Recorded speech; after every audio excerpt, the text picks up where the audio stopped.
Good morning students. आज हम हिंदी में परियोजना कार्य करेंगे। हिंदी परियोजना कार्य में आपको एक नोटबुक बनानी होगी जिसपे ब्लैक शीट का कवर लगाना होगा और सेलो पिन से आपको कवर करना पड़ेगा। और उस पर क्या लिखना पड़ेगा? हिंदी परियोजना कार्य। साइड में एक नेम स्लिप होगी जिसपे name, class, roll number, section ये आपको लिखने पड़ेंगे। और फिर आगे प्रोजेक्ट नोटबुक के अंदर एक पेज प्लेन है जिसपे आपको क्या बनानी है? ड्राइंग बनानी है। दूसरे पेज पे आपको कविता लिखनी है, कवि परिचय, भावार्थ, ये सब आपको लिखने हैं। और अभी जो ड्राइंग आपकी कविता प्रोजेक्ट में कौन सा कार्य दिया जा रहा है? हंस रही उषा, पाठ नंबर 1।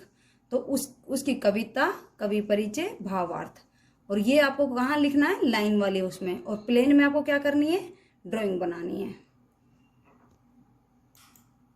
ये ड्राइंग आपको प्लेन पेज पर बनानी है और उसके आगे आपको क्या लिखना है?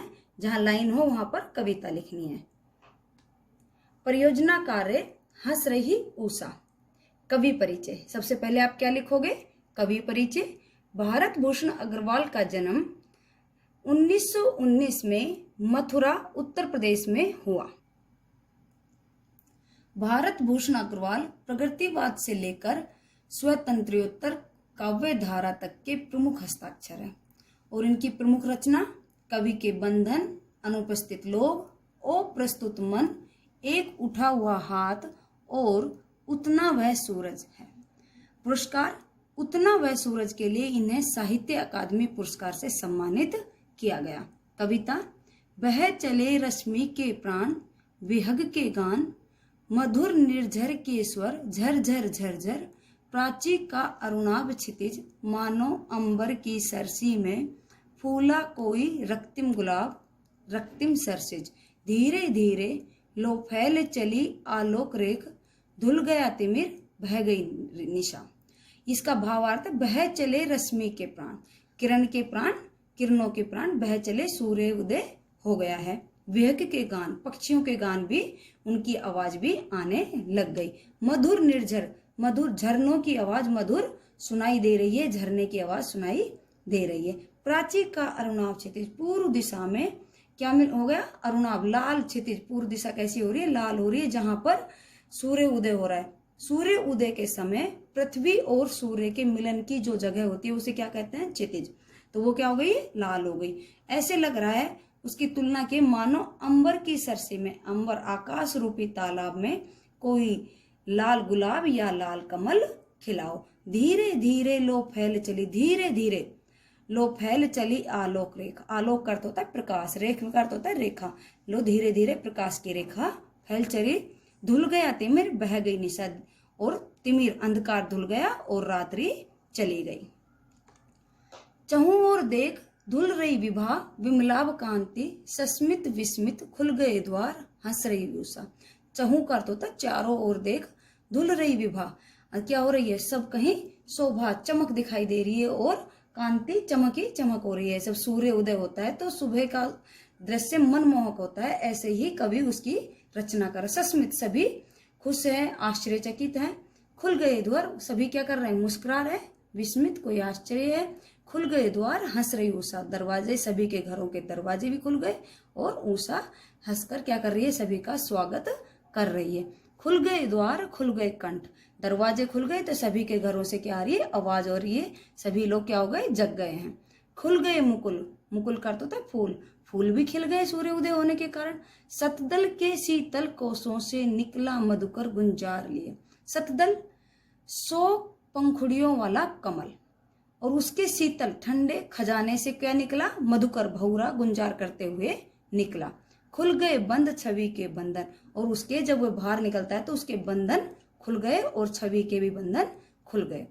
जागो जगती के सुप्त बाल, पलकों की पंखुड़ियां खोलो, खोलो मधुकर के अलस बंद, दृग भर समेट तोलो, यह श्री यह कांति, बही आती दिगंत से, यह छवि की सरिता आमंद, झरझर झरझर, फूटा प्रभात, फूटा विहान।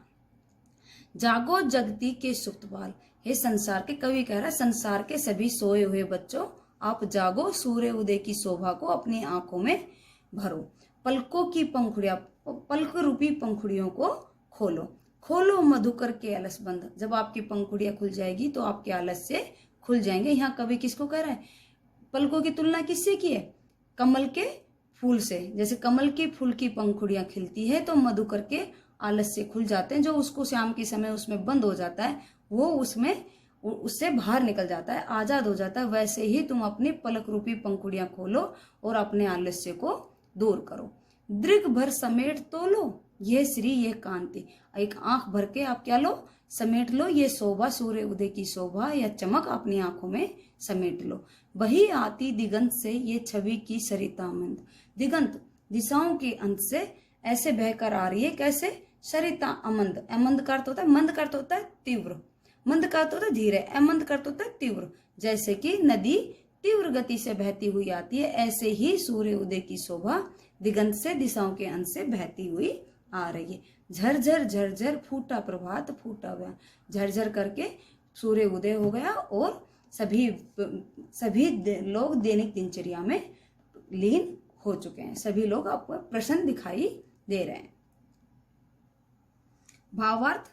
प्रस्तुत कविता में कवि भारत भूषण अग्रवाल ने प्रभात या सुबह के दृश्य का सुंदर वर्णन किया है। पहले आपको क्या लिखनी है? कविता। कविता से पहले आपको कवि परिचय, कवि परिचय के बाद कविता, और कविता के बाद आपको क्या लिखना है? इसका भावार्थ। वैसे मैंने आपको जब कविता पढ़ाई थी तब मैं आपको भावार्थ भी लिखवा चुकी हूँ, कविता भी लिखवा चुकी हूँ, और तो अब आपको दोबारा से मैं पढ़ा रही हूँ। तो क्या लिखना? भावार्थ। भावार्थ। प्रस्तुत कविता में कवि भारत भूषण अग्रवाल ने प्रभात या सुबह के दृश्य का सुंदर वर्णन किया है। सूर्य का उदय होते ही किरणों के माध्यम से सभी जीवों में प्राणों का संचार होने लगा। पक्षियों की ध्वनियां सुनाई देने लगी। झरनों के मधुर स्वर, झरझर बहने की आवाज। पूर्व दिशा में सूर्य उदय के कारण क्या लग रही है? लाल लग रही है पूर्व दिशा। मानो आकाश रूपी तालाब में लालिमा से युक्त गुलाब या कमल खिलाओ।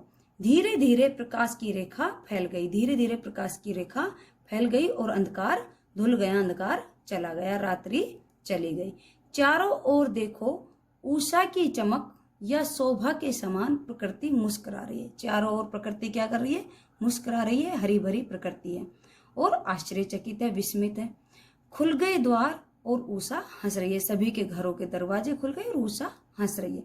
सूर्य उदय के बाद दरवाजे और कंठ दोनों ही खुल गए, फूल भी खिल गए और 100 पंखुड़ियों के शीतल खजाने से भौरा गुंजार के लिए निकला और सारे बंधन उसके खुल गए। कवि कह रहा है कि संसार के सोए हुए बालक जागो, पलक रूपी कमल पंखुड़ियां खोलो। भौरे के आलस्य बंद भी खुल गए। कवि बच्चों से कहता है नेत्रों में उषा की शोभा व चमक को समेट तो लो। दिशाओं से बहकर आती उषा की तुलना नदी की तीव्र गति से की है, क्योंकि उषा की किरणें भी तीव्र गति से पृथ्वी पर आ रही हैं। कवि ने किरणों के माध्यम से जीवन में अंधकार और निराशा को दूर करने के लिए प्रेरित कर रही है और नित्य नवीनता जीवन में भरने के लिए प्रोत्साहित कर रही है। Thank you class.